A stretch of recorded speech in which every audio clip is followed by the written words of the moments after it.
So maybe you're thinking about attending your first track day, and you know what is actually really, really important? No, it's not your B20 swap. No, it's not your cold air intake. No, it's not even your really, really cool HKS high power exhaust system. It's actually this. This is Motul brand RBF 600. This is racing brake fluid. Now, I'm not professing to be like, crazy bird just flew over my head. Now, I'm not claiming to be like some track day expert. I'm not. But I have been to enough of them, and at least at the ones at my local track called The Firm, this is something that they are super adamant about. They don't ask you what kind of engine you got, what kind of air intake, what kind of power you're making. Like, maybe if they're just personally interested, they will. Really, in the driver's meeting, the only tech kind of question they ask everybody about is, are you still running your stock brake fluid? So you can see here that the fluid coming out of this thing is not that bad. I did this probably 9-10 months ago, which was my last track day. Yeah, it's been a while. But you know,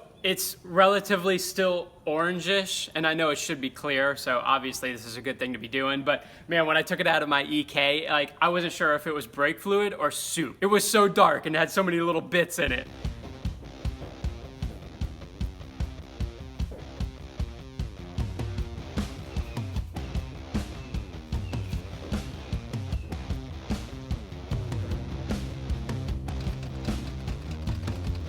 That's brakes bled, and I actually already did my clutch line, just bled it out with that same RBF 600. The next thing I'm gonna tackle is transmission fluid. Now, we can argue about this if you want. I am going to use Torco Racing transmission fluid. No, this is not a built transmission with all special gearing and everything like that. This is a bone stock Z6 transmission out of the Civic Si from 1992. And so while I don't need some super special fluid for like my awesome gear set and final drive and diff and all this, I do want this racing transmission fluid because it's really good at absorbing or dissipating heat. I've got this comment before too when I installed my stage 3 clutch with the stage 1 disc. You know, someone was like, oh God, that's such overkill for such a stock engine. Well, the point of it is so that the stage 3 disc is more able to handle the heat. It's not about a performance thing like my engine has so much horsepower or anything like that. That's not the big deal. And the same thing with this transmission fluid from Torco, this racing transmission fluid.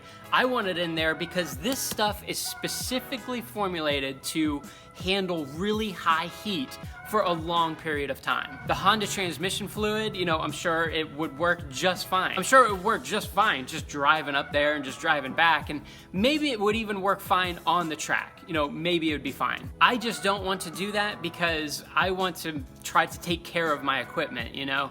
I'm not looking to go get another transmission or get this one rebuilt. So I want the maximum like thermal heat capacity that a fluid can give me, and that to me is right here, the Torco RTF. Breaker bar. Undefeated, right there. Undefeated. Buying a racing jack is worth it for that thing alone.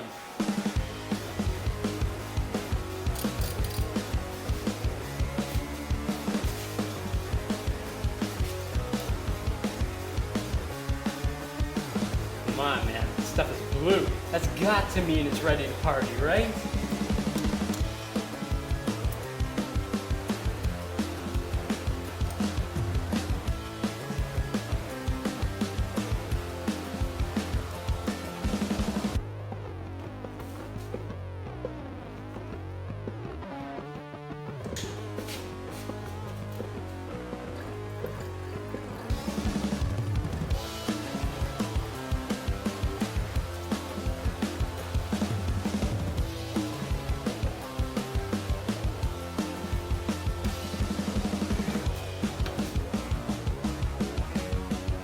So while I was on the subject of the fluids, I went ahead and just double checked the oil. I go ahead and fill it up to that second circle, the top circle, and just tiny bit above. Supposedly that's very good, you know, when you're on track and oil's sloshing around. You want just a little bit more, you know, a little bit of reassurance, I guess. And then I topped up the coolant fluid as well. Inside the radiator, it was totally fine, but I just went ahead and filled it up to the max level in the overflow tank, just so I know exactly where that line was for when I'm out there. This is my super cool guy, universal footplate. Well, I guess it can only be so cool. It's universal. It's not meant for the Civic, but hey, I got it to fit. It looks good. It works. I'm really happy with it. And, you know, I wanted to get it in the first place because I painted the interior of my car. I used clear coat on the inside, you know, so it can be a little bit of a slippery surface. I just didn't want to mess around with that. I wanted to make sure that I had something to raise my feet up, and this really cool black dimple die cut, you know, I mean, come on.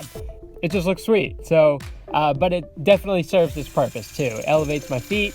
The position for the pedals is still just fine. I'm really happy with it. I'm looking forward to getting out on track with this thing and seeing how it feels. Yeah, it should just be a nice little addition to the build.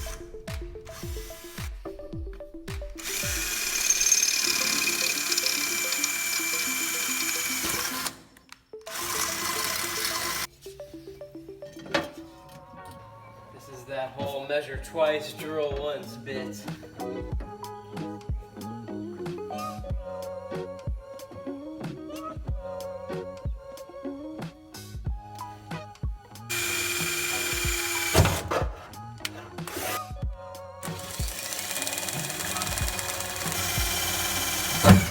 Since I already know YouTube and the comments, everyone's gonna be like, oh God, you're drilling into the floor, you're gonna hit the brake lines or something.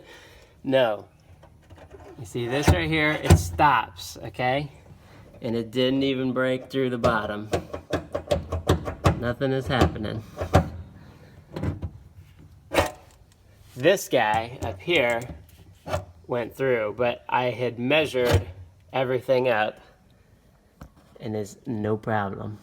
Far away from everything, see?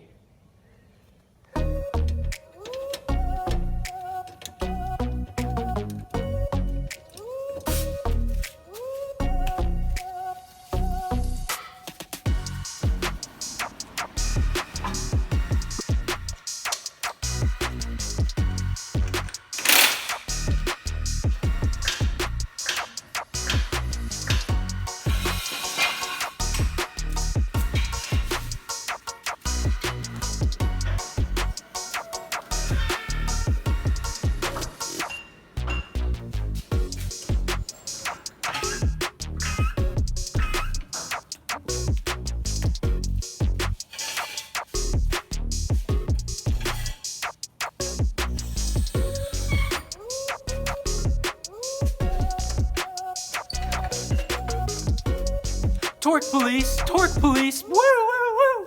Yes, I use my torque wrench on torquing my wheels down, I'm not an animal. But that's all the fluids taken care of.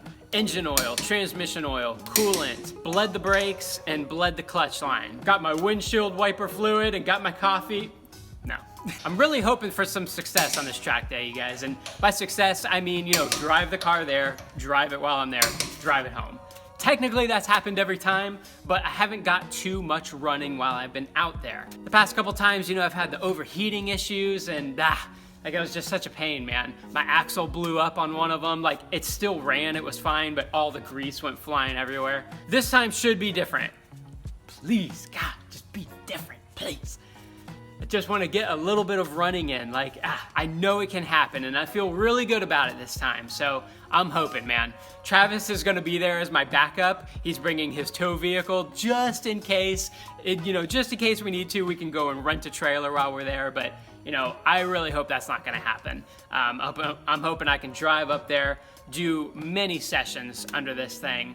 You know, I'm gonna take it easy. I'm not gonna like totally just go out and like kill it, you know, and do an hour-long session. I don't even think you can do that at the firm.